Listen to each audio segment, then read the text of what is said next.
Good evening, everyone. Welcome to the September 2024 edition of the Vicksburg Planning Commission. Time is 7 o'clock. I'm going to call this meeting to order. Secretary Cox, will you please take roll call attendance? Member Bailey? Here. Mr. Kissinger? Here. Member Weil? Here. Member Blankenhorn? Here. Bishop? Here. Chairman Schenkel? Present. And Cox. All right. First item on our agenda this evening is the approval of the agenda. Trust everyone has had time to review this, sent by Manager Mallory ahead of time. If there are any additions or corrections that you'd like to make, please do so. Otherwise, I will call for a motion to approve tonight's agenda. This is Member Blankenhorn. I make a motion to approve the agenda. Motion from Plankenhorn. Do we have support for that? This is Bishop. I support. Support from Bishop. All in favor, please say aye. Aye. Opposed, like sign. Thank you. This time we will open it up for citizen comments. Any citizens would like to comment, you must state your full name, home address, and are limited to 4 minutes. I will give some time for our audience to make some motion towards our podium. All right, on to approval of the minutes from our July meeting. Trust everyone has had time to review those as well. Any additions, subtractions, corrections for us for the meetings from July? If not, I will call for a motion to approve the meeting minutes from July. Member Kissinger here. Motion to approve. Motion from Kissinger. Do we have support for that motion? This is Bishop. I support. Support from Bishop. All in favor, please say aye. Aye. Opposed, like sign. Thank you. All right, on to our action items for this evening. We have a presentation referencing our zoning ordinance improvements from Mr. Kyle Mucha. If one thing as Kyle's going, and he'll give plenty of opportunity, because we're really looking for input from the board on multiple items that he is going to discuss. Our goal is to publish the notices and come back to Planning Commission and Council in October for approval on, if not all, a majority of these. So again, if you have questions or ideas, please share those. And if the chairman's okay with, we have a limited crowd. If we get to a subject matter that either person in the crowd wants to provide input as well, it would kind of meet our public participation goals.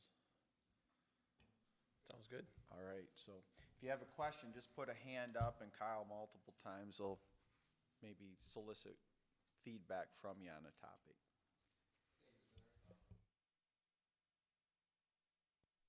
We can start, how about we save parking to last and then go through the others?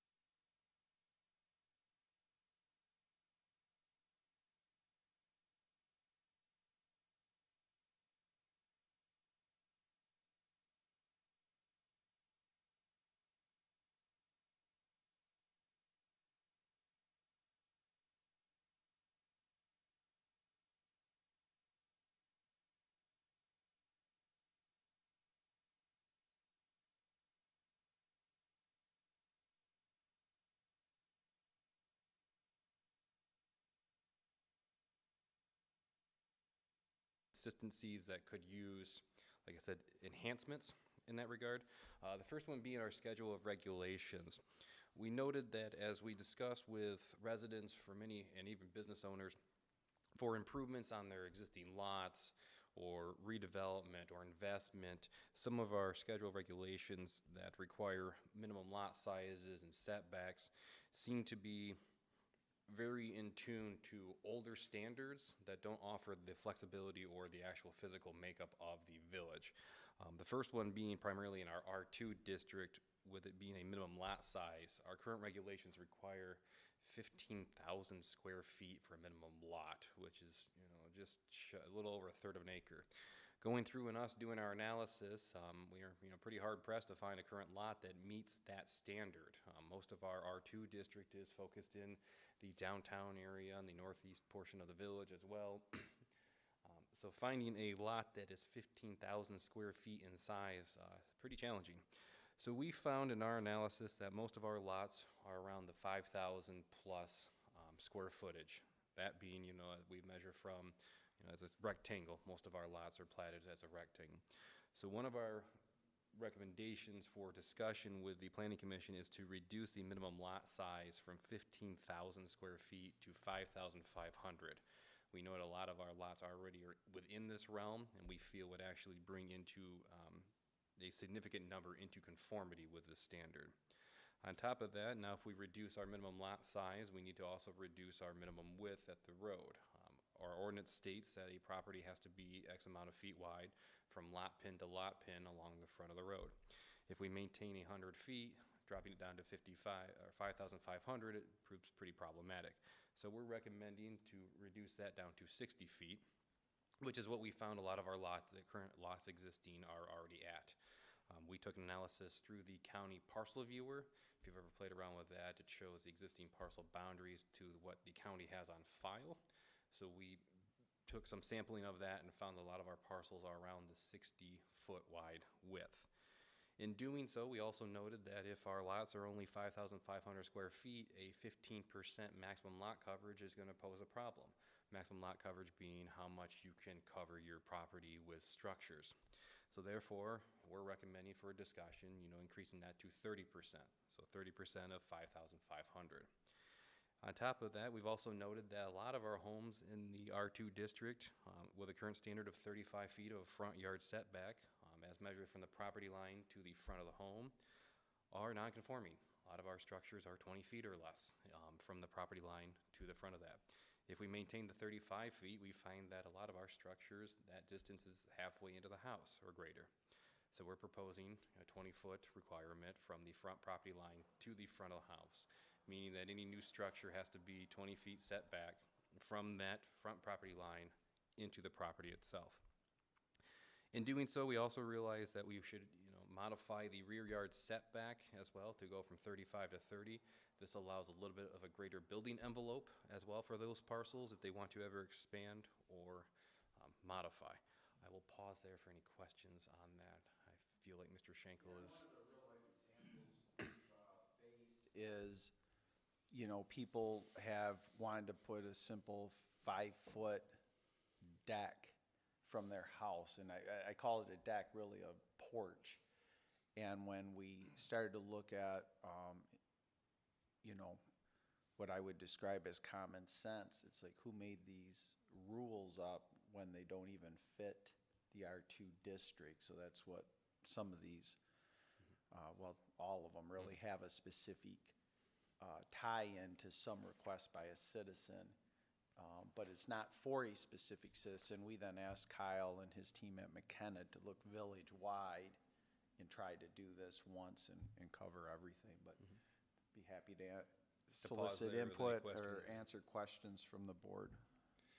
Yeah, my question is around the setback of the rear. These dimensions are quickly getting small to put a house on that piece of property.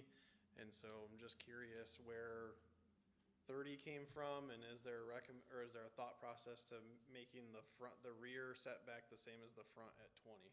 We can, Mr. Schenkel. So existing 35 feet means that from the rear property line, you have to go 35 feet into your property before you can build anything. Right. Reducing that down to 30 feet gives you a 5-foot wider building envelope to site a building onto that location. Yep.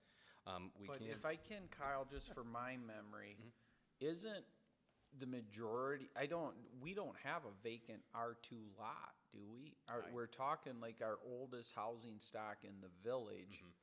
So barring a complete tear down, rebuild, and I'm not, this isn't taken, we really want the input because 30 feet, 20 feet, we're gonna support what this board wants.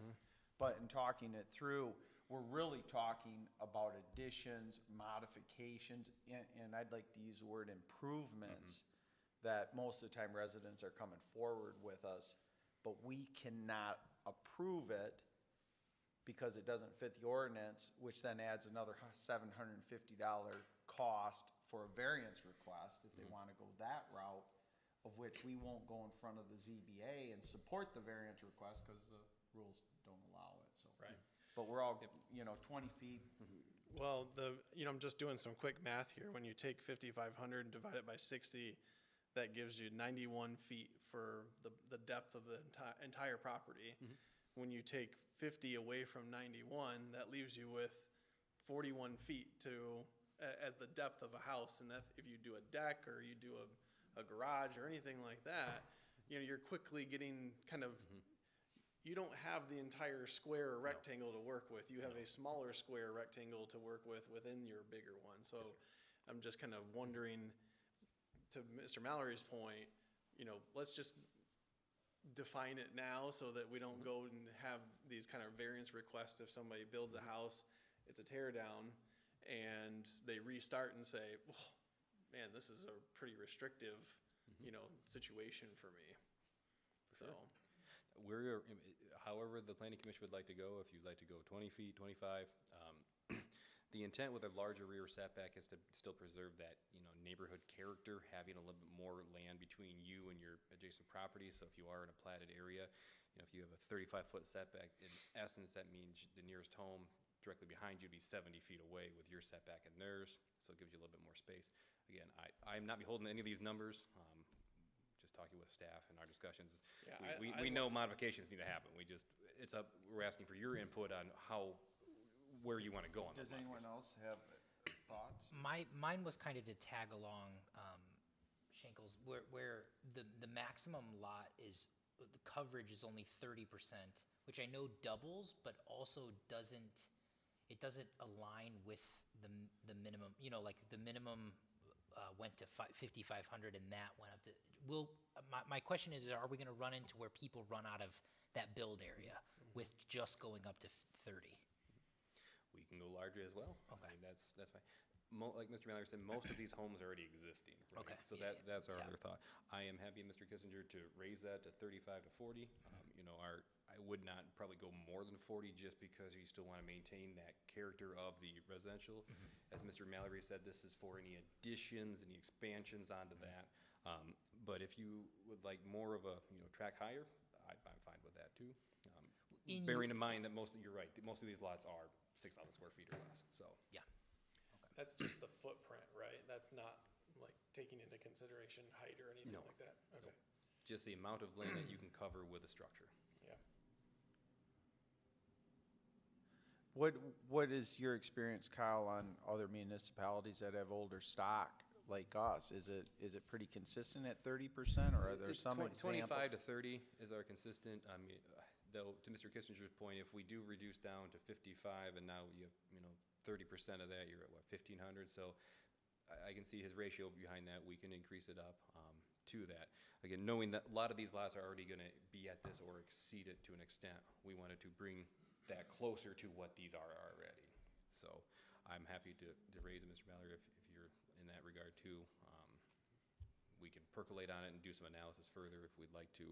I think the thought process from my, if I'm listening correctly, it has a good foundation in that we're on round numbers, basically. Our lots that exist are let's say 5,500, so we made that, but to stay at the same amount of footprint, the maximum lot coverage percentage should probably be between 40 and 45.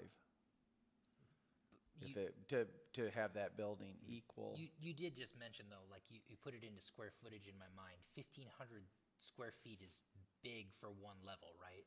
So that's what it would be at 30% of 5,500. So Yeah, but it'd be 1,500 square between- feet, and then if you have a two-story home, you're looking at a 3,000 square foot home there. So how we would measure that too, Mr. Kissinger, we would look at just the structure footprint. Footprint, okay, so So that that would be shrinks the it- that shrinks home, it, okay. and then if yeah. there is a detached garage or not. So it would I just see. be the footprint itself. It would not count for second story or greater. But it It's would just count the as the- foundation size itself. As well as the garage? Yes. Okay, okay, Yep. so yeah. I don't know if we asked this, Kyle, or if you have the answer. Does the 30%, the current housing stock, that 30% ratio, the homes that are currently in the R2 would comply with 30%? I'd have to do some analysis on that. I don't know if we looked at that fully to that regard. Mr. We Allen. might have to take a sampling out of Yeah. R2 and ensure that the improvements, we catch all of that. For So sure. if we end up with the proper lot size, that we take a sampling of the current housing stock and see what percentage footprint they have, and if it's within 30%, great. But if we have some that are between 30 and 40%, that might be where we come back in October with why additional data that would motivate us to increase that percentage. Does that percentage include like decks and detached garages? It would be Or it's just- a principal use of a home, a detached structure such as a shed or a garage. If they're uncovered decks, they typically do not count. It's only if there's a roof or a roof over it, is really what we're looking at. Okay. Well, 40% would be the equivalent of the 15% of the 15,000. So. Is to- anyone opposed to that? I'm not opposed to that. We'll Great, take yeah, no, that that's great. recommendation Thank you. then and Like I make said, it. we'd like to start somewhere, knowing that it's easier to modify instead of coming in here And and. so with that, also, let's go back then, now that that's settled, to the rear setback. Mm-hmm. You had a thought, Matt, of going from 35 and equaling the front down to 20, if we want to have that discussion. I made the recommendation. Is the planning commission have any thoughts or questions for Mr. Mucha? Are you aware of, Kyle, of any information or data that should be considered if we were to reduce that to the rear to equal the front as 20 feet? Not in this regard. Most communities, when we have established a rear yard, is to help, obviously distance the homes from each other when you're looking out there, so that way you're not staring right across 10 feet away in some developments. A lot of our communities in the area have between 30 and 40 feet as a rear yard setback, but that's probably maybe antiquated to an extent to help preserve that traditional neighborhood character. So I'm not beholden to this. I wanted to start small with moderate, minor increments, and then obviously get your input from there. If you'd like to drop down to 25, 20, I have it's no skin off my nose. How we Is go. anyone opposed to having the rear setback match the front? I mean, Nice for two simplicity. rears back up to each other, they're 40 feet. Yeah, I mean, you're gonna be 40 feet All away. right, let's go ahead and do that. All right. All right, you want to go to the next point then? Thanks, Kyle. Of course. Our next item, site plan review. We've run into this just as kind of a background analysis as we've gotten in various site plans, Big B, the gym, others across that, knowing when is a site plan required for review and what triggers it. So I've placed within here too kind of the existing standards that we have for when a site plan is required to be submitted to the village for review. We have proposed later on in here to help modify that so it clears up, if you have a change of use in the commercial, industry, does it require a site plan review? So our intent by modifying the site plan review when it's required is to clarify, when someone does need to submit. We've run into, I don't want to say, Mr. Schenkel, concerns, but just as we've worked through this, what do we consider an increase in floor area for the existing ordinance up to 1,500 square feet or 20%? they're doing a complete remodel and changing the use, does that require it? Is it only on the expansion? So we're asking that we consider modifying some of these as well to increase or offer further clarity of when a site plan is required and then it would come before the Planning Commission. We've also listed in here too for consideration some of items when a site plan would not be required. And then also to expand upon administrative review. Administrative review being, you know, if they could submit to Mr. Mallory for his staff's consideration instead of having to come schedule an agenda item here before the Planning Commission. Administrative review would have caps on it to allow for staff to review, but anything over these caps would then require it to come before Planning Commission. So it does not remove Planning Commission's ability to review site plans or approve site plans. It just is, in essence, helps improve the efficiency and the streamlining of minor modifications to existing sites as well. So we've put some trigger language in there for when an administrative review would be applicable and then when not. So I'm going to pause there for any questions.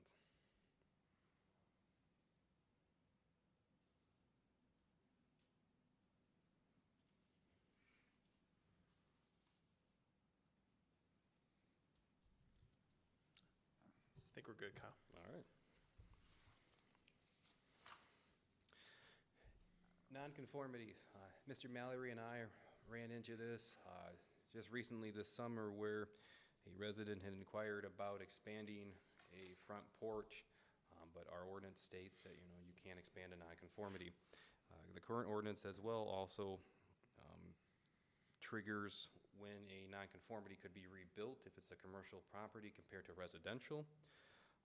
So that means showing here too as well in the existing ordinance. I know Mr. Mallory will scroll down a little bit, but A states if the cost of repair or replacement of a non-conforming commercial use or structure, which has been destroyed by reason of windstorm, fire, explosion, exceeds 50% of the total replacement cost of the commercial use or structure, such commercial use or structure shall not be continued or rebuilt except in conformity with the provisions of this chapter.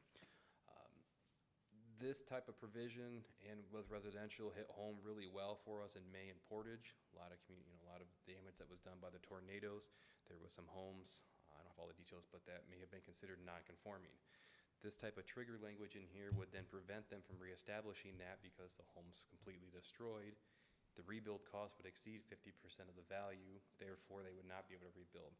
So because of these just northern examples for us in our neighboring area, we felt it more prudent to maybe remove or modify some of this language to allow residents who may have a non-conforming structure to be rebuilt to the existing footprint.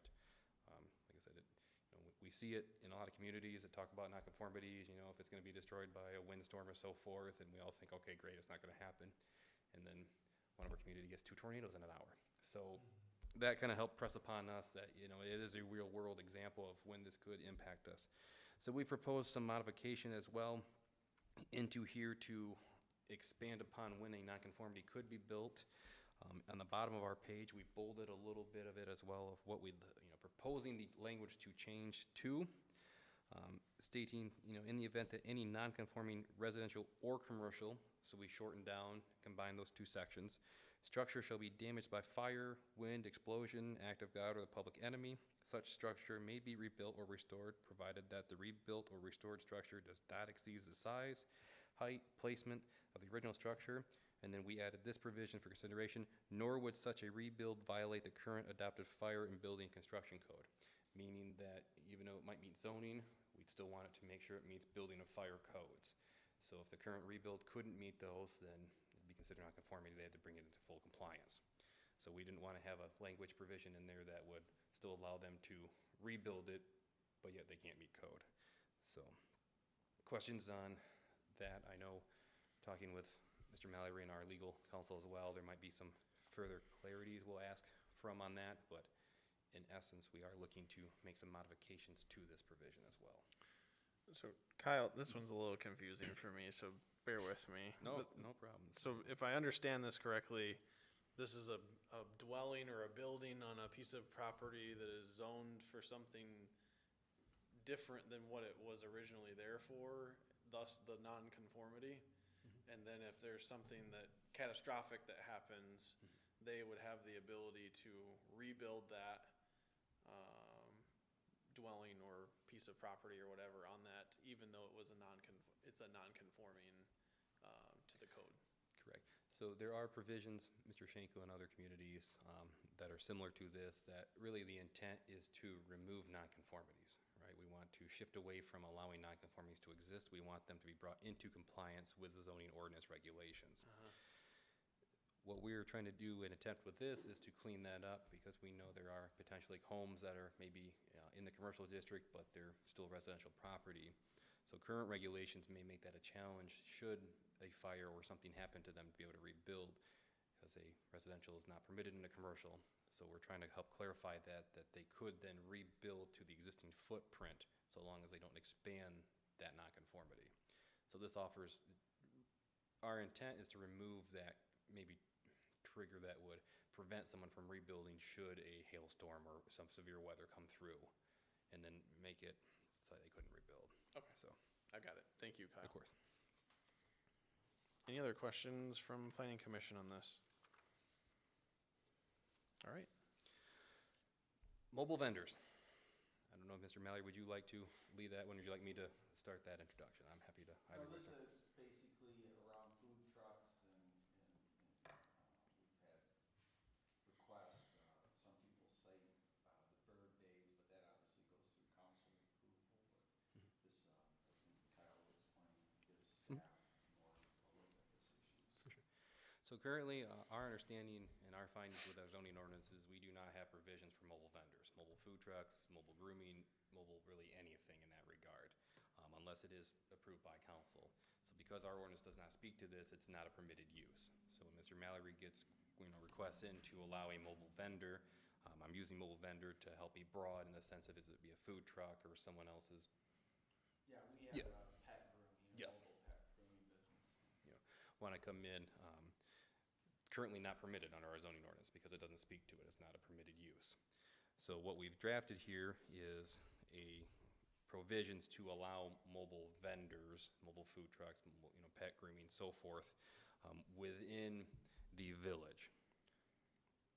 One being that we, identify what the applicability is, what the provisions of that regulations are for.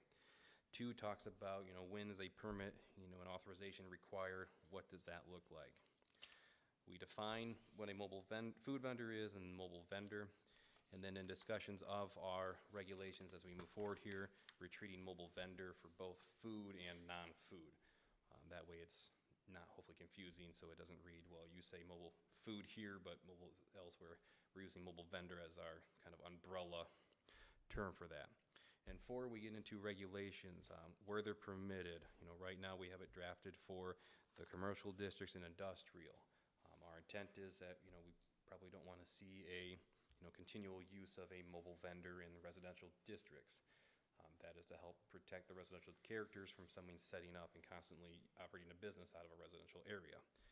That's not set in stone, so I welcome questions from the Planning Commission on that if where you like, but our intent on this is to permit mobile vendors in the commercial and industrial districts. I'll pause there for questions. I know Centennial's had a vendor in our neighborhood, Kyle, at the clubhouse come. So could there be, and I mean, it was a success, I feel like, we went to it, a whole bunch of neighbors went to it. I wonder if anyone else on the board would be against that. Like, we have ample a space for them to go, and I understand that's not the case for every neighborhood in our village, but in ours in particular, in Centennial and some other planned developments, they have a space, right? Yeah, on this, one thing I think our goal is we would support, we being staff would support that as well. We would just want the request for approval to come to staff so it can be approved, and then avoiding other residential areas that then will point out how one area of town is doing it. We can say it was approved and. We went through the right. Correct. Yeah. And Mr. Kissinger, some communities, and even when I worked with a colleague on drafting these provisions up, we acknowledge that if a private residence would like to have a mobile vendor come, such as, carpet cleaning, window cleaning, so forth, on a private property in a residential area, that's a service provided to that residence, so that would not be applicable in this. Okay. This is more setting up a taco truck or something outside in a commercial space for 4 hours to sell wares and product and merchandise. We've had that in our neighborhood too, like at the clubhouse, we've had a what was it? Pulled pork. or Community something. events, Yeah, yeah. a pulled pork at that. I guess is our clubhouse, what's our clubhouse zoned? Is it technically? Residential, It is residential as well, okay. but that is private property, so But it's that's where it private, also kind of okay. gets Okay, that's where it gets, little confusing. So Another area we've had to address is mobile vehicle detailing. When the mobile vehicle detailing is occurring at the same residential property day in and day out, which the residential property is not zoned to operate a business like that. So, Mr. Chair, I'm not beholden to not permitting residential, but our intent is with this is knowing that that mobile vendor is out there for hours selling product and merchandise, causing foot traffic and, patrons to come and approach them and utilize their service. So that's where we, really kind of shy away from residential areas, so that way you're not getting that constant foot traffic in residential land. I'm open to suggestions if the planning commission and Mr. Mallory have further questions on that, but our intent was to help shift that kind of use to the commercial and industrial where they're more set up for that. Do we have in this recommendation, if a neighborhood was having a neighborhood block party and wanted as part of that, the ability to approve? I guess in some theory it would be open to the public, but it's truly we have had about once a summer in different portions, people have asked us to close streets within their neighborhood to bring out barricades because they're having a neighborhood or a large block party for a social event for their neighbors. Well, let me ask Mr. Miller, if you don't mind this, would closing down the streets require council approval? Yes. We could review that further. My first inclination would be to still treat it the same way as taking it as council approval. I'm closing down this block for a block party and treating it as that type of approval, where this is more that single food vendor. Okay. But again, we can review Could that. we add the provision in here? So if people went to this ordinance, they'd see that it would require council, Yeah. it would require staff recommendation or council approval to have that occur for a private event. So, I mean, go a step further. I've been to graduation parties recently where they hire taco trucks. Are we gonna, do we need to have a regulation on that? I'm not advocating, I'm advocating not to. I'd rather not be into, in other communities, we've taken that as a private event because it's similar to a carpet cleaning business. They're there for 2 hours, they're providing a service directly Right. to that residence for their private event. It's not typically open to the public for anyone in the neighborhood to come up so and we walk. do not need to address that, right? I don't have a clear answer for you on that one. Does anyone here have an inclination to address something like that? Very well, Water. move on.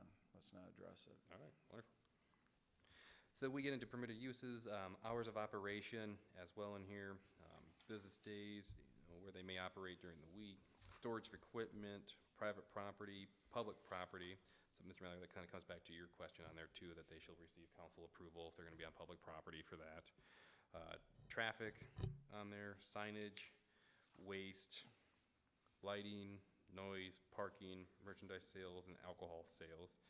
Knowing that alcohol sales, will have to be regulated differently, so we can, remove that as well. Kyle, can I ask 4C, no vendor shall conduct business on the same property more than 4 days within any 1 week? So this was a community that had that.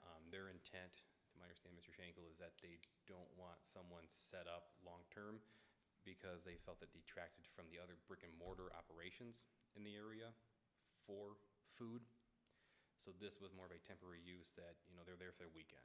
They don't want it to be there consistently, and now you have a mobile, food vendor who is now competing with the brick and mortars.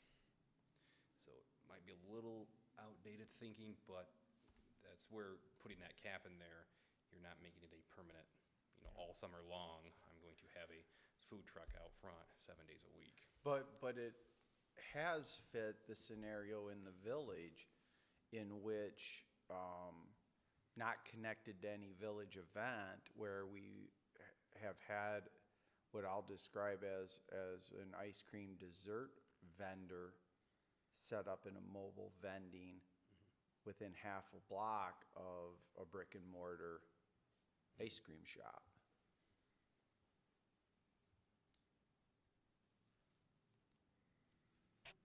And you're saying for more than 4 days at a time? Well, we, because the ordinance didn't allow mobile vending, we immediately addressed it under that. But I'm saying if commercial property wants to give permission to have a mobile vendor within their property, we looked at it, and again, nothing here's fixed. We want the input, but we looked in that we did not want the ability for it to become, though it's listed as a mobile vendor, permanent all summer long. Doesn't this kind of address what you were talking about with the car detailing? So the guy doesn't just sit up in his driveway Right. and use his house as his business? Correct. That was our thinking. Would be what I would think C would really help Yeah. address. Okay, Well, yeah. I'm good with that. Well, Mr. Cox, that also comes into home occupations, home businesses too, so there's provisions for that, but yes, Yeah. so. Okay.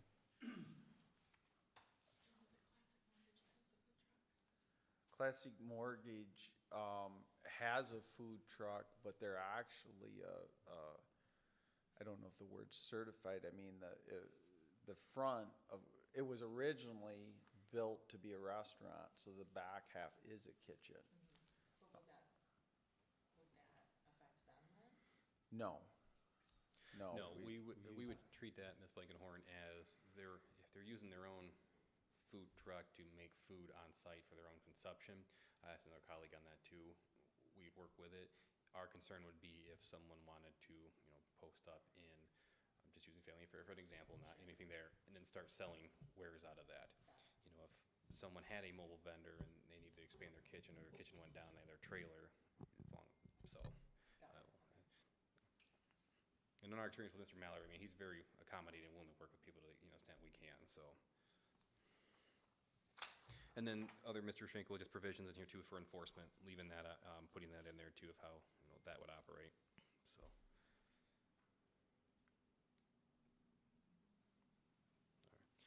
Special land uses, our next topic that we have reviewed as well. Going through this, we note that the current ordinance requires special land uses to be approved through the Zoning Board of Appeals.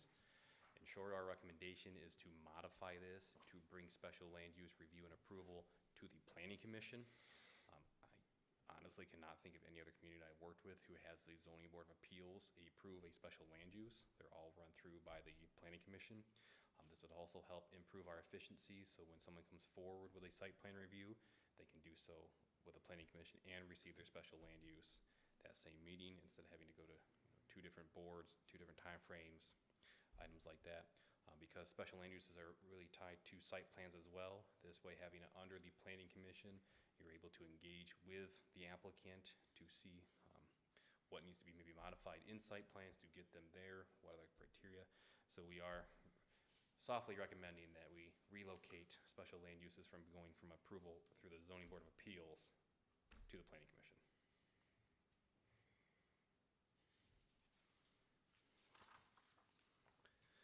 I have a question, sorry, new member question. Can you give me an example of special land use? So a special land use is criteria that would go beyond our permitted uses, in the sense, Mr. Jenner, of special land uses have further regulations and stipulations tied to them. So they might be a higher intensity use in a district that is there. Mr. Miller, didn't we do an amendment to the Berg Car Wash? In our car wash is considered a special land use in the commercial district. In that example, Jenner, was we did not have car wash listed in the C2 zoning as a defined use. So to get that approved initially, we did the special land use, got it approved through the process, and then Gotcha, so there'd be something above and beyond what is currently zoned for it, so like adding additional infrastructure, like water lines or something to So handle the special car land wash. uses require public hearings. Gotcha, Because they have a higher stringency of approval through it, and they have additional regulations that have to be satisfied in order to be approved, because they find that the use or intensity of the use could be higher than what would be commonly found for that district. So still permitted, but there's additional regulations and criteria they would need to satisfy in order to get approval for that district, just because the intent of that use, and I'm drawing any kind of blank on it for you, sir, what might be, needs further or more rigorous review than would be commonly found under permitted use. the one specific to the car wash, and it defies common sense, because we've had multiple car washes in this village in the 30 years I've lived here, but we never had a zoning ordinance that permitted them. So that was, if you will, the location is a C2 zoned area, but within the time frame that the car wash came forward, it was not a permitted use that we could approve for the village. So we got the approval under the special land use to put a car wash in a C2, and that's part of the cleanup language. We have the car wash now defined in our C2. But it doesn't, I see where I confuse you. It doesn't impact water lines or anything going into that property. It's basically, this property is zoned for this, and you want a special approval for X, Y, or Z. gotcha. So special approval to conduct a business that might not necessarily fit into the current zoning standards, and you can come for approval to have it there Correct. anyways. Thank you. Yes, sir. The next one that we have identified, we dealt with at a real-world example last year with the expansion of apple knockers on their location on West Prairie Street that requires setbacks from lakes, rivers, and streams being 100 feet. That property owner, for 3 of their parcels, had to seek variance approval to even develop, because this provision in our current zoning ordinance almost rendered those parcels what we consider non-buildable because of the distance they had to be away from the high water mark. So knowing that we're going through and doing a cleanup and talking with Mr. Mallory to some extent on this, we are proposing to reduce that down from 100 feet to 50. 50 just being a placeholder right now. The intent is that you still keep structures away from high water marks, make sure that you're still protected, not so much flooding concerns, but to help protect that water source and that water body by not putting structures there.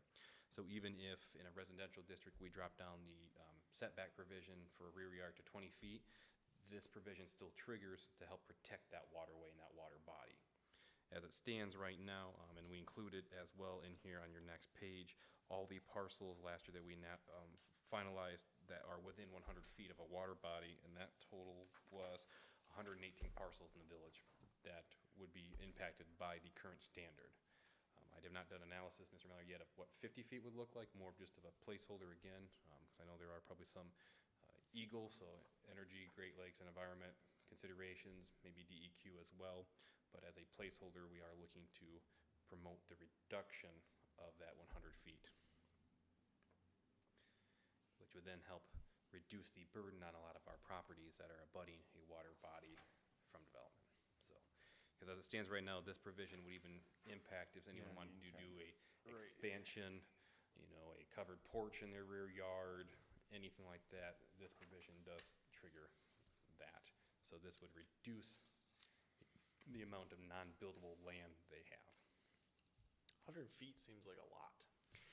It did. No one complied with it. Yeah. I mean, how can you comply? can't. It's like, well, I'm gonna build a sliver of a house straight up so I can just live on the Mr. water. Schenkel, I recall Mr. Mallory did, inquire with various numerous, for staff members as well last year, seeing if we could find any reference to where that 100 feet came from, and I don't think we could ever locate the reasoning behind that. So, Well, this kind of goes back to the other comment about the R2, how many empty lots do we have that would be within 50 feet of a body of water? I'd be curious just to know, like, Isn't it 118? well, that's how many parcels that would be impacted by the current regulations that abut a water body, a river, or one of the lakes. yeah, how many of them are vacant? Yeah, I don't have that. That would be a number. helpful number, I guess, just to understand. Yeah, but there again, too, if any of those structures, back to Mr. Cox's point really about nonconformities, were to be damaged, they not only have to comply with nonconformities, but now they also have to comply with this provision. So it's another added on. And what triggers the Eagle permit if they're building a new house next to the water? Within so many feet of water, you have to get a permit, I believe, through the county for soil erosion for sure. If you're moving more than an acre of dirt, you have to get a permit from the county for soil erosion. I don't know about Eagle specifically, but in this regard, Mr. Cox, our concern is that the 100 feet just makes a lot of parcels that are. Yeah, I'm just wondering, with even with that provision, if they trigger that they've got to get an Eagle permit, they can apply. So there might be further restrictions based on that they'd have to comply with. If Mr. Mallory's in agreeance, I'm happy to reach out to our village engineer and ask for his insight if he has recommendation on, setback provisions as well. Sure. So happy to reach out to him and see if he can find anything, if he knows those, so.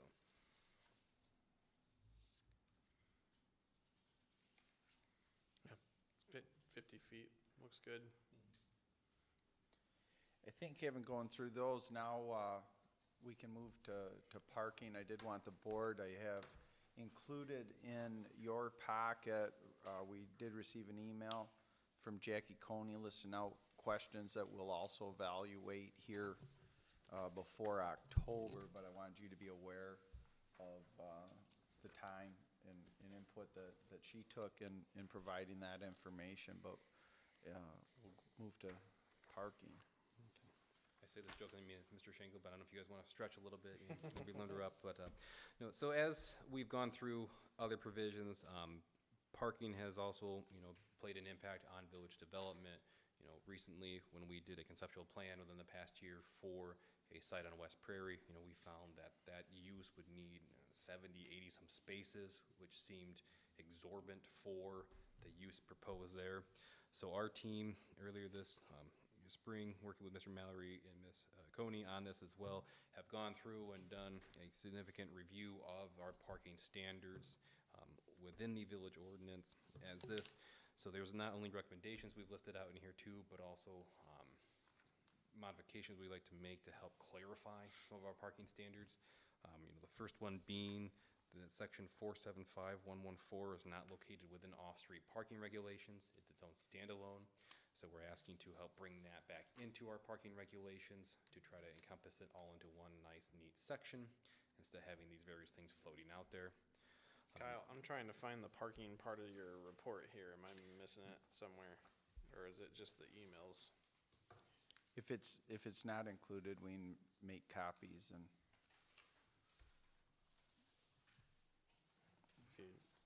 If you have it and there's a page I'll number. just go ahead and I'll bring it up electronically. We also have reviewed standards for property owner responsibility, which details, in every district, property owner shall provide and maintain at all times an adequate number of off-street parking spaces and the necessary loading and unloading facilities for all the occupants, employees, and patrons of such property. And it's in our observation that this statement is problematic for property owners, especially within the downtown core, maintaining their own parking and off-street parking area because they don't have their own lots. So we are asking to not only retitle property owner's responsibility in our ordinance, but to modify it to general off-street parking standards, which would then encompass a lot of our modifications as well.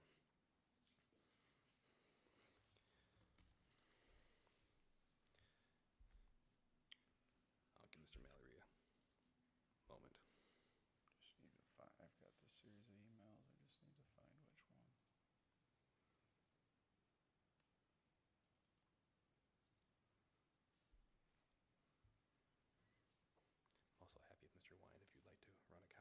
Yeah, you want to run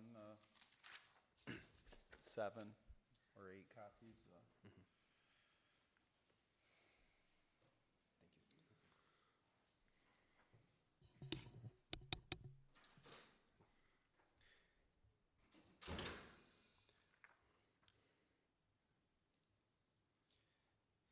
Mr. Mallory, while Mr. Wines is doing that, would you like me to discuss the annual report in place of that, or would you like to just pause and?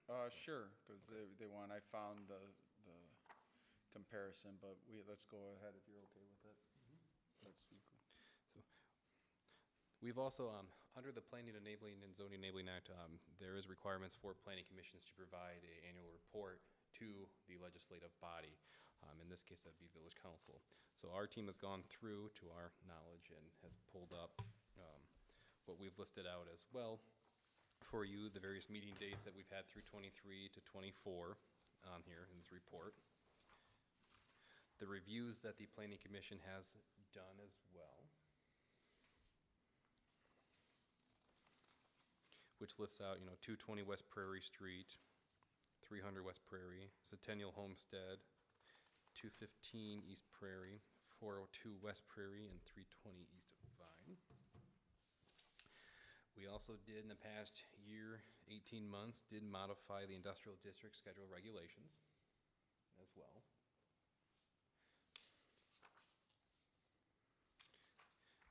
Planning Commission also updated and adopted the master plan in 2024. And then our reports also include kind of a looking ahead, or what your next year's target plan is with that, based on items you've accomplished so far, what you've seen from site plan reviews, items that might need to be modified. So we've listed out a few of these as well that we've kind of already highlighted into here. One being schedule regulations, parking regulations, which we'll get to. Additional considerations being site plan review criteria, special land use, nonconformities, and mobile vendors. So the annual report is just a way to also help visualize and see what the Planning Commission has done and accomplished, and where you'd like to go in the next coming year. So in this regard, the next step, subject to any concerns and considerations from the Planning Commission, would be to recommend that the Village Council accepts the report. They don't need to really take any other item on it besides that, but just to acknowledge and accept the report from the Planning Commission for the 2023-24 annual plan. Could I recommend Jenner, Kyle, and myself added to the report? Our names aren't at the beginning. Yes.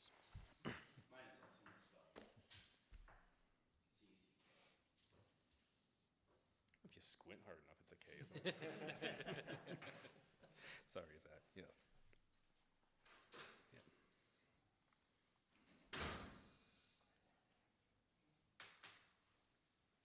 Thank you.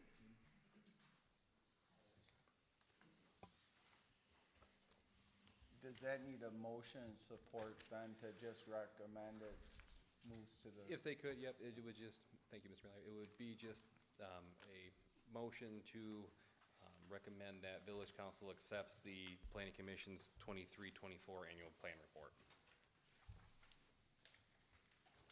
And that could be then placed also on the consent agenda at council. Why don't we get through the parking regulations, then we'll do the motion on that. Of course. Okay. So what Mr. Mallory has pulled up on your screen as well is we did a kind of community comparison as well for parking regulations and provisions across various communities in Michigan as well, to help give you a idea and a census of what other communities are doing in terms of parking. That's more just as a background information if you have any, would like to see a comparison. As previously referenced, so on page 1 of the parking analysis, motor vehicles, parking and storage, 114 is not located in our parking standards. It's located elsewhere in our zoning ordinance. So we are recommending that that be brought into what we would consider then on page 2, general off-street parking standards, or a retitling of the type there. We also would ask that you consider adding the following provisions: general applicability for when parking regulations are into place, change in use or intensity, so when change in use or increase in intensity of a use is then subject to parking standards when they would need to be brought into current compliance. Additional off-street parking, maximum parking numbers as well to help set a cap. So that way if, the ordinance requires 20 spaces, but you have a business that comes through and wants to do 60, there's a cap on how much they are permitted to do without further review and analysis. We've also outlined some review procedures as well onto the reason, on 4, under review procedures, number 2, just table X-X is highlighted. Once we get, anything into ordinance format, that would be filled in with the applicable section. So that's not just it's a placeholder for us to know that as we go through this and adopt it, there will be modifications to that. Location of off-street parking shall be located in the same lot or parcel as a building or use being served or within 300 feet of the building it's intended to serve. And this would be consideration of our parking lots that we have in the downtown area as well, behind Distant Whistle in that area, the village lot by the post office, the lot by Oswald Park. Is that public or private, Mr. Mallory? That currently is privately owned, not Okay. not publicly owned. Okay. I think we did want to have a discussion on the 300 feet and thought process if that were to be expanded. So by the design of the village, one of our goals, or we believe the future for a small village, is to get as much second floor residential in our core downtown. And one would, I don't have the exact feet, I believe it's within 400 feet. The village does own the parking lot behind Main Street properties. So if the 300 feet was expanded, you could then look at designating parking spaces in that parking lot for potential development in the second floor. We always, on the parking lot next to the post office, we utilize an invested downtown development authority tax dollars in that parking lot, always knowing that in the future, some of those parking spots would be designated for, which then what happens is the DDA would charge that ultimate landowner who's renting predictably a second floor, X amount of dollars per parking spot that they're using. So if we expand the 300 feet, it avails more parking spots, especially to the core downtown. So What would we need to expand it to include those lots? I don't have that to memory. I believe, though, it's 400, or that extra 100 feet gets you from the front of Main Street on some of the buildings on Prairie to the back of the building. But we would report back with that exact figure. Okay. In a generic sense, I don't know if any of the board members have thoughts or ideas on if we expanded that footprint to be further away from where a person would be living. Just as a general estimate on like Google Maps, my phone marker says it's about 300 feet from Kalamazoo to the back of the lot at Main Street. So that's what 300 feet roughly gets us right now. I'm thinking of that building that's burnt out right now, but by Taco Bob's, right? And I know they have a parking lot behind them, but if we weren't designating spots in that one, would that make it to the Main Street pub? I'm not sure if it'd make, but ultimately, it's, I believe in our CIP for 27, 28 to redo the parking lot and back of the hardware store.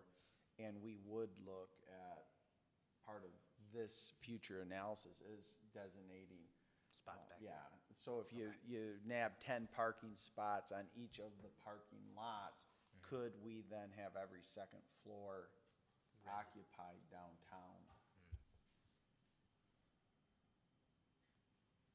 And I believe we looked at it as Prairie Street west of Kalamazoo, if every building was maxed out from Maine to Kalamazoo, we would need more than 10 parking spots, which this lot has 29 spots. So then you're cutting that to 19. Or if we expand the 300 feet, we can then put some of those, predictably the ones closer to Kalamazoo Avenue and back of Main Street, designating their parking back there. My worry with putting too many in the one behind the distant whistle, whatever we call that lot, Yeah. right? And again, this is just conceptual, but potentially in our plan that you just mentioned, we would have potentially have dual facing units there, and that might take away from that lot space to people need to be able to park at those entrances too, right? Oh, absolutely. And we're a ways from that, but I think if there was designated parking in any of the parking, they're not gonna get the most preferred parking, if you will. No. They wouldn't be building side, they'd be in the back western Okay. corner of it. I hear you. Yep. But yeah, that ultimately is a goal of that investment, to make it dual facade, then you can have first floor commercial both front and back on the same square footage. Yeah. Do you need a motion to? No, No, we we're still just going want, through we'll it. be Talk about coming it. back Oh, in there's more. October on Yeah. finalizing, so instead of getting into the weeds on 380 foot versus 480 foot, we're just saying we'd come back with the distance to make it within our ordinance. So again, the goal is it's not a variance request in the future, and I would predict if we can keep Vicksburg going the way we will see in the next decade substantial investment in our second floor by developers in these buildings. Mr. Kissinger, I'm pretty confident, and I'll let Mr. Mallory speak to this further, that even if we increase it to, 450 or 500, we would encapsulate a lot of the All properties. those further out Yes, parking spaces, okay. yes. So as just a point of discussion. Is anyone opposed to that or want us to be aware of something before, if we were to expand that? You know, they'd have to lease these spots?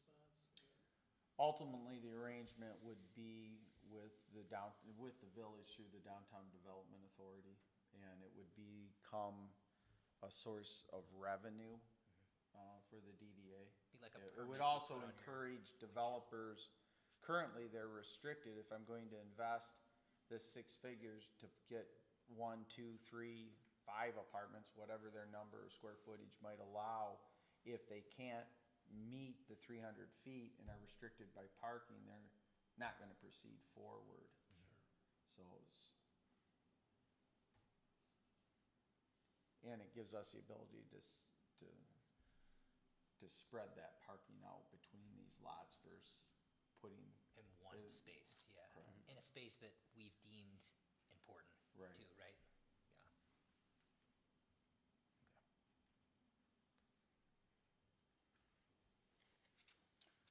okay? Good. We also touch on residential parking, storage and repair prohibited, meaning you can't, store inoperable vehicles outdoors on a property. We also touch on banked parking, so meaning that the minimum number of required parking spaces exceeds the amount necessary to serve a proposed use. Planning Commission may approve the construction of a lesser number of spaces, subject to, the following. We'd get into that as well further. So banked parking being that they could establish an area within their site that is maintained as general open space, green space, show it on their site plan as expansion for future parking if needed, but it would be maintained as a grass area, gravel area, so that way you're not having 80 spaces put in if they only need 30. They can set it aside, so as they grow, then they would incorporate that in there. So that's But also, I think one of the motivating factors for us was, most of these parking ordinances are from the early 70s. And think about the sea of asphalt at Crossroads Mall that is there year-round. That they can't make. And I guess not to venture too far off, but the impact just on heat that creates and temperatures and to avoid that and can we be more realistic? And if some of our buildings are multi-use, part of what we, an example was when Michelle's Restaurant and R&R Event Center. Well, the restaurant wasn't going to be open predictably at 90 percentile of the events being held. So we did, through that approval process, stepped outside of the ordinance through the planning commission site plan approval and to allow that, knowing again, common sense was, why create this additional just asphalt to be parked on when in practical speaking, they weren't gonna need parking lots for both businesses. We also did it when the original Apple Knockers was built. They received an agreement through Oswald's parking that adjoined them, that we could count some of those parking spots because the footprint wouldn't allow it. So I think it just it's more attractive, more progressive, and it's more in tune with today's times. Thank you, Mr. Mallory. Section 123, building permit application for parking plan. We found that if we modify the previous section we talked about of when permits are required and reviews required, 123 becomes redundant, so we could remove it. 124 talks about provisions of parking space, manner, location. The item that I noted in here for consideration for the Planning Commission is there's a sentence under 124B that states parking of motor vehicles in residential zones shall be limited to a passenger vehicles and not more than one commercial vehicle. We found in our review of these parking standards that we don't define a commercial vehicle. So could that be a semi-rig? Could that be a tanker truck? So we're asking for clarity from the Planning Commission on, if you'd like us to go forward and really kind of help define what a commercial vehicle is in a residential district. We understand that there are, operators, owners, and who have work vehicles, but those may be different from a massive semi-plow truck compared to like a pickup truck with a plow. So we're trying to seek some clarity, and if Planning Commission's okay with us, giving us the green light to help kind of move forward to, draft some language of what is considered a commercial vehicle and not. That way Mr. Mallory also doesn't get any phone calls about someone parking a semi in their driveway for weeks on end. Not that it happens, but just as an example. Getting phone calls, that never occurs. Yeah. So there's the consideration there. We're asking for the Planning Commission. We can discuss that, or our team's happy to provide some language on that as well. But we are asking for consideration from the Planning Commission that we do address that oversight in the ordinance that talks about what a commercial vehicle is or is not.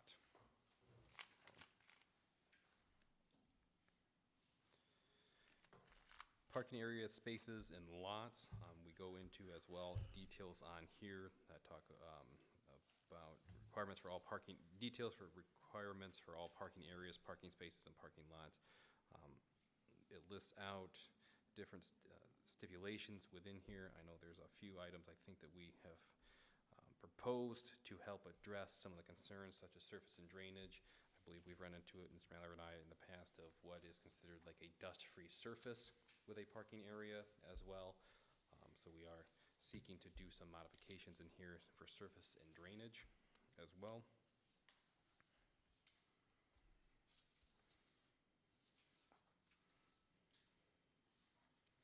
We're also note that there are provisions in here for lighting fixtures for parking lots.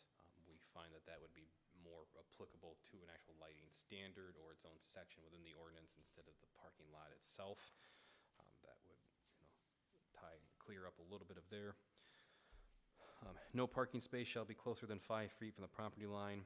We're not recommending any changes to that. That helps, set back vehicle spaces from, if it's adjoining residential districts as well. Provides a little bit of a buffer in that. Off-street parking facilities in non-residential zones shall be effectively screened on any side which adjoins or faces property in any residential zone by a wall, fence, so forth. We found no concerns with that and would recommend maintaining that type of regulation. All off-street parking areas that make it necessary for vehicles to back out directly into a public road are prohibited. We find no concerns with that and would recommend maintaining that. Loading and unloading operations, we'd like to have some clarity on that. As we know, in the downtown area, there is, I know, some alleyways behind, but we don't define a loading and unloading area. It just says it shall be provided. So when we do site plan reviews, we've had engineers ask Mr. Mallory and myself, what's the standard for it? Do we need to do 50 feet? Do we need to do others? Our ordinance does not really address that. So we are, seeking to help make some determinations within what a loading space is for our off-street parking standards. That would be a dedicated area, whether it be painted or not, to help set aside on a site for delivery vehicles instead of having them take up parking spaces. Questions on any of that before we continue on? I'll try to be more expeditious on your time as well moving forward. Minimum required parking spaces. This is, I think, where we'd ask for some due consideration from the Planning Commission over the next coming weeks. As it stands right now, we've listed out what our current standards are on this table of page 6, Mr. Mallory, of this, and the types of land uses within the village. Our current standards as well are not really clearly listed in a table format. They're just listed in our ordinance. So we are proposing that we make some modifications to our off-street parking standards, whether it be on page 7, Mr. Mallory. Once you can. 7? 7, sir. Yep. So that's our current standards. We are asking, keep scrolling, sir. We are, recommending that we make modifications to make it more efficiently clear on what, those standards are and list them out in a table format.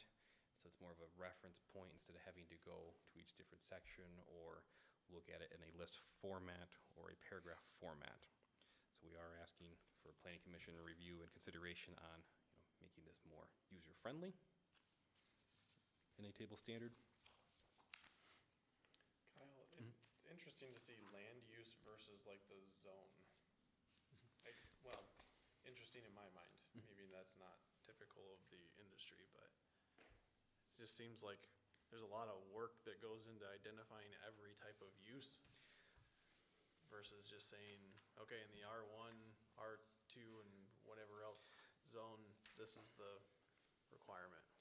Mr. Schenkel, if you can devise a method, sir, of just doing that, I would very much appreciate that. But as it stands right now, most of our parking ordinances go by land use because we know that each different type of business entity or use has a higher or lower intensity of auto-oriented patronage, right?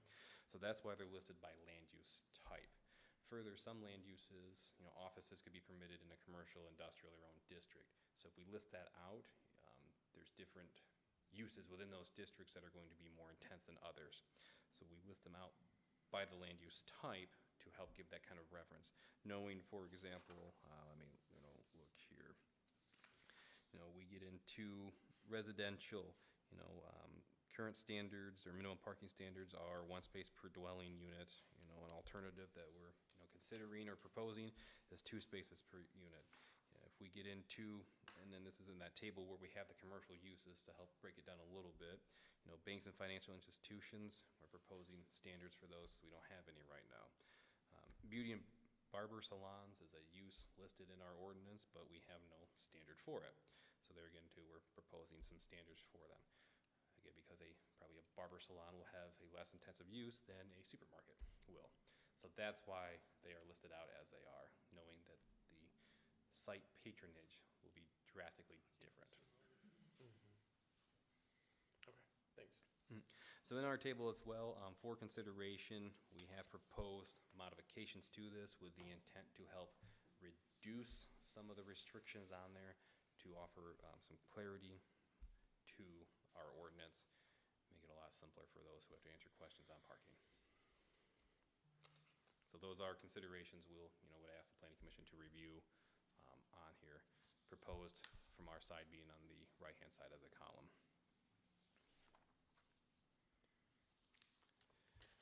And then the last topic that we have within here is our redevelopment ready communities standard.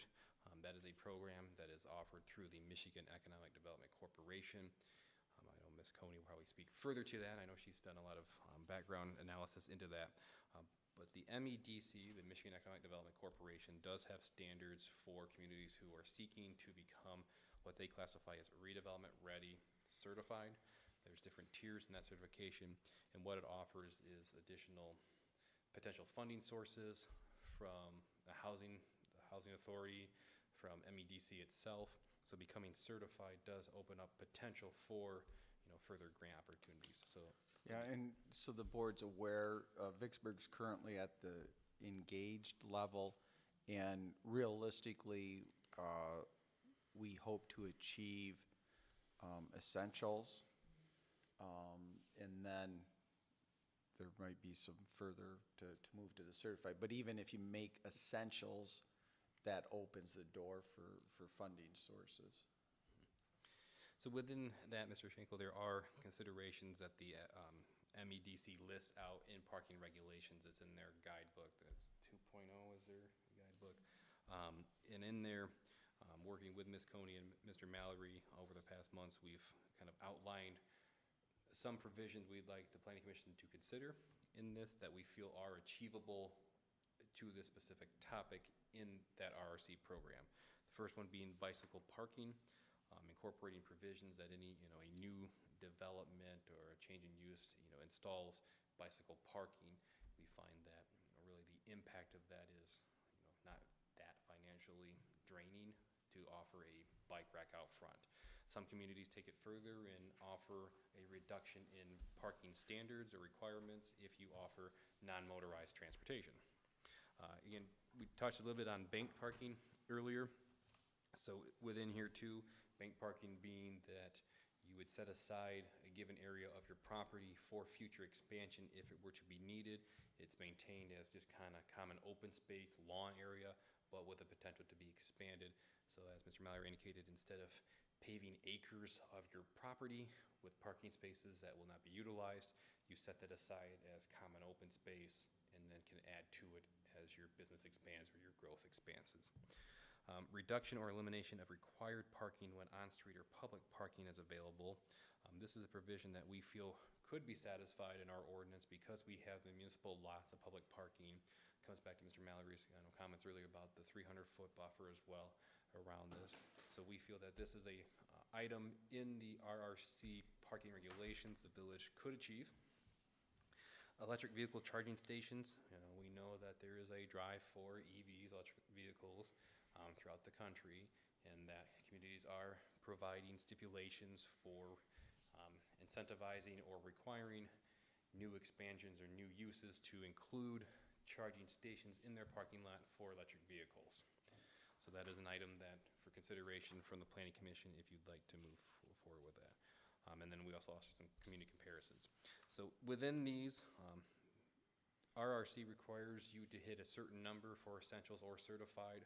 We felt that these four are achievable within the village. They're, I don't want to say low-hanging fruit, but they are relatively easy for us to implement as compared to other requirements that they have in there. It won't take a lot of modifications for it. So I'm going to stop blabbering there and ask Mr. Mallory if she'd like me to invite Ms. Coney up this time. So. Jackie has anything to say? I know she put a lot of time in sending us the email. I'm fine with it if Mr. Schenkel would like to hear her input.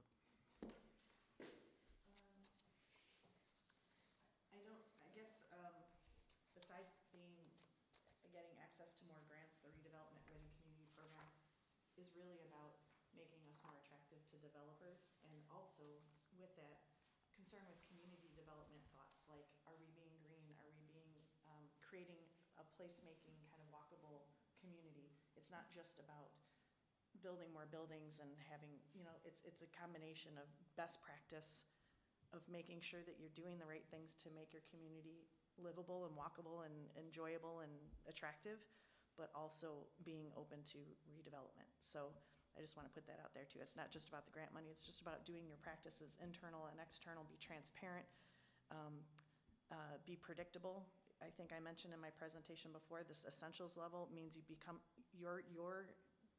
what you guys do is a predictable process. If you get to the certified level, it means you become more proactive. So let's say you get all of these systems in place, these internal processes and the zoning ordinances changed to really be clean and clear and transparent. The next step is you actually identify what you really, really want in your town. Instead of just waiting for a developer to come and say, hey, I want to build a X or Y, you're actually saying, here are the properties we have, here's what we want in our community, and here's how we're going to go do it. Here's how we're going to find the people. So when you move from essentials, you go from predictable, so people are coming to you and you're figuring it's clear what to do. Then when you get to the next level and you're doing that next level of stuff, you're actually being proactive and making sure you're getting what you want in your community instead of being reactive. So anyway, there's my soapbox. And then the stuff that I wrote in my email, some of it you've already addressed, and other stuff I'm guessing we can just talk about in the next month. And but for me, there were a few things that I just want to make sure are truly included in the RRC, things that are included, especially the green things, the sustainability issues. To get essentials level, you actually don't have to have a bunch of the green sustainable things in your ordinances. But if we want to get to certified, which we do eventually, we might as well do it now, because a lot of it is related to the parking ordinances, whether it's bioswales or native plantings or how much asphalt you put down, that kind of thing. And it's also just good for us. I mean, why not consider the green sustainable stuff while we're looking at the parking ordinance? So, but we can talk about all that outside of this, I guess. So, because it feels like it's getting late and some of these things were already covered and some weren't, but we can, if I'm understanding correctly, there's time between now and October and votes to, Absolutely. Yeah. Especially in the next couple weeks. Okay. Before we publish. okay. Yeah, so these guys all got my long emails?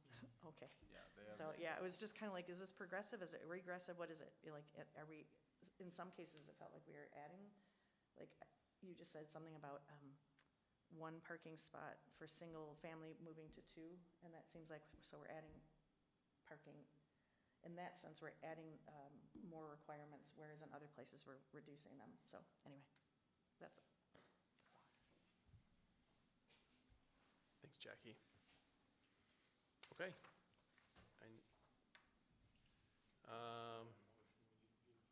Thank you for reminding me. What was that regarding?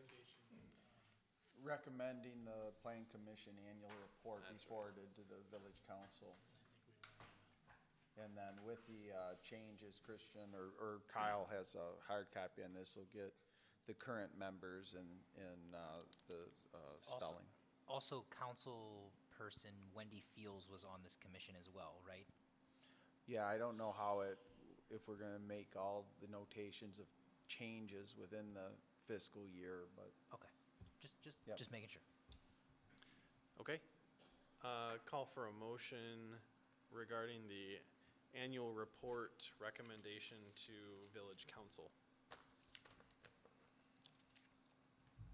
And if you need help with that motion, I'm sure Manager Mallory will be sure, I happy to- believe the motion would be to forward the planning commission report to the village council for their review with the noted changes within the report.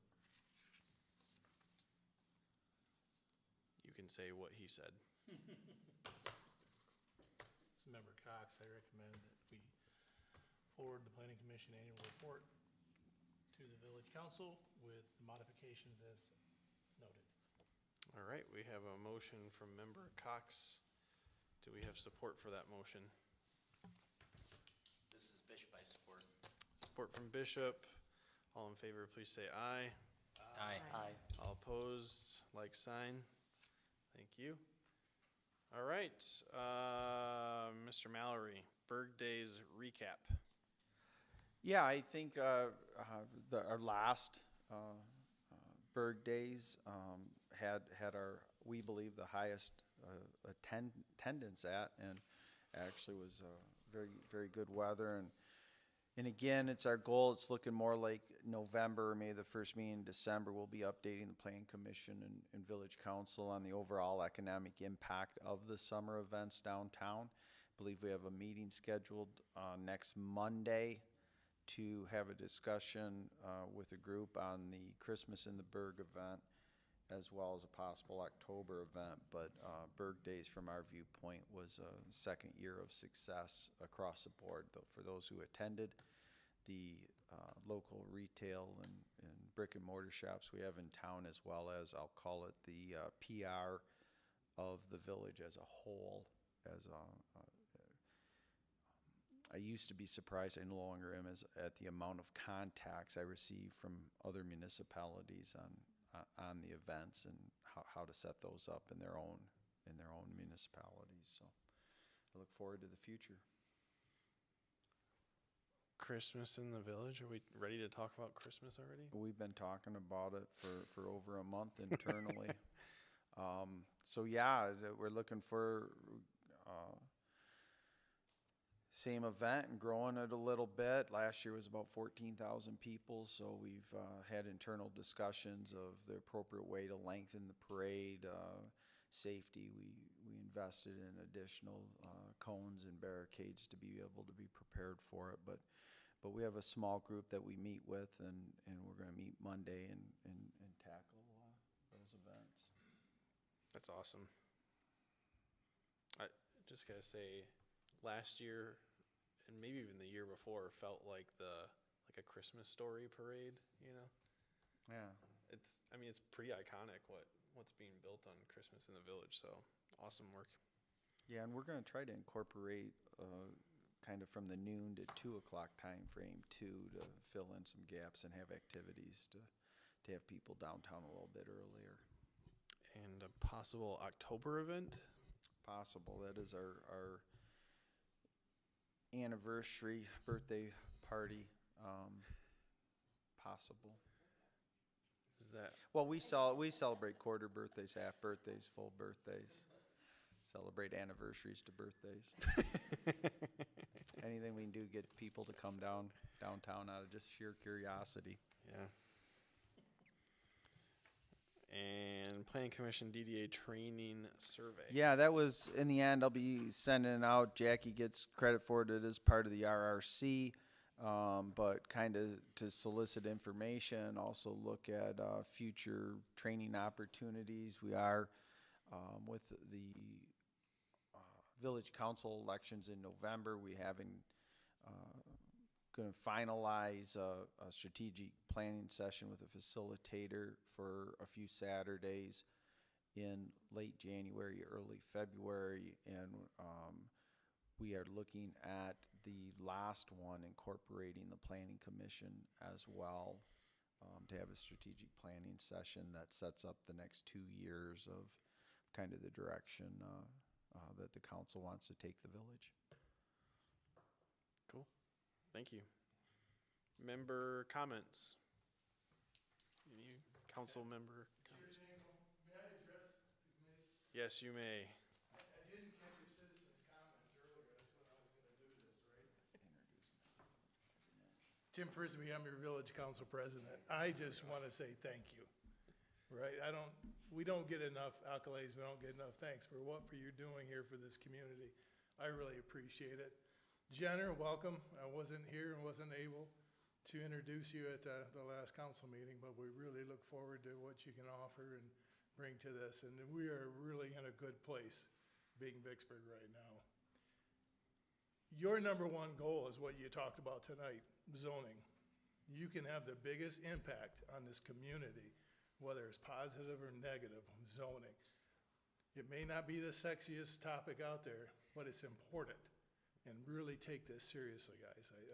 I admire what you're doing, I appreciate it, but this really needs to be done top notch and take it seriously. This whole community relies on what you establish here in the next year or so. So thank you for being here, thanks for what you do. Amen. There we go. Thank you. Village President Frisbee. Mr. Cox. Question for Mr. Malley. Yes, sir. The status of the dam renovation, is that still moving forward? It is. I had a conversation, I was at an event today that the Drain Commissioner was at. We had a brief conversation after with both of our mutual goals to get our schedules to convene hopefully either this week or next week.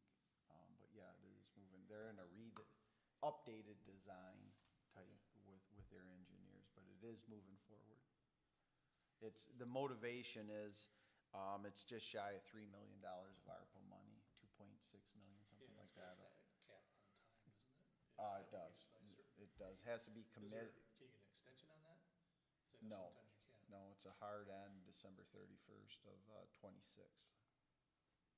You can, the project has to be in, I mean, the project can finish after that, but you need So to you don't be, have to have the money spent necessarily in any of it. has to be committed, It's a bid. and the project has to be underway.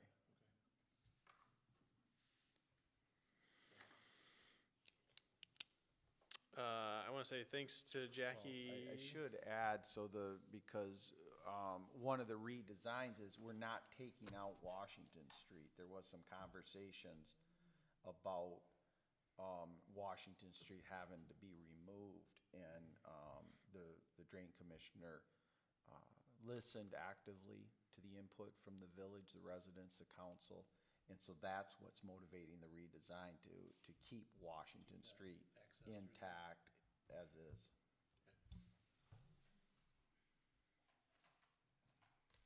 Anything else before I say?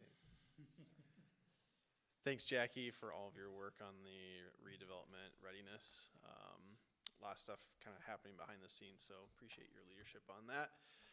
And Kyle, thank you for all of these reports and all of the typing that you did and the time that you spent on this.